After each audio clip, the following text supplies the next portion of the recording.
Earnest Money, what is it and why do you need it? I'm Corey with Buell Realty in Westminster, Colorado. Let's talk about earnest money when you're buying a house. This earnest money is not optional, you're gonna have to pay it. Sometimes this depends on where you want to live and the house you're gonna purchase. What is earnest money though? Let's talk about it and how you're gonna pay it. It's an incentive offered by the purchaser to motivate the seller to accept the buyer's offer. Earnest money is a deposit of money that is later put towards the balance in the purchase of real estate. This is the down payment to the down payment that you give the sellers to make them feel happy that you're going to buy their house and show that you do have the money. The term can be taken quite literally. It is money that proves that you, the buyer, has a good offer to buy someone's property which is made in earnest. Typically it's 1 to 3%, but that amount can be higher depending on your agreement. You can give a higher amount of earnest money to let the seller know you are really interested in this property.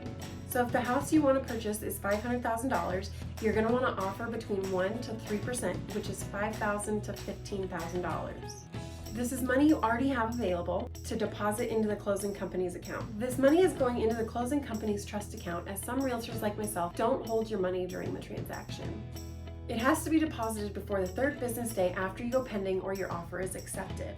You're going to take the money and wire it into the closing agent or title company's trust, or physically take it to the title company with your name and the address you're going to purchase on it, and always get a timed receipt.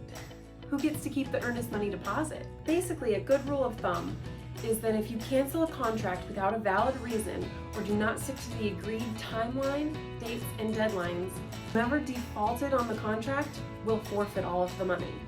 If the purchase contract falls through due to any contingencies in the contract, for example, financing, appraisal, inspections, and so on, in most cases the purchaser will have the earnest money returned to them.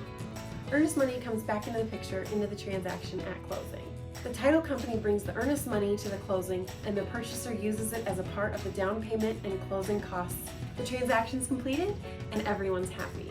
So when your realtor asks you how much earnest money you want to offer, remember, the seller has set a minimum price.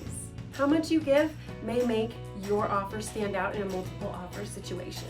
On that note, carefully consider how much you want that property. After your earnest money is deposited, there is now no time to change your mind. This may be the factor that makes your deal. I hope this helps.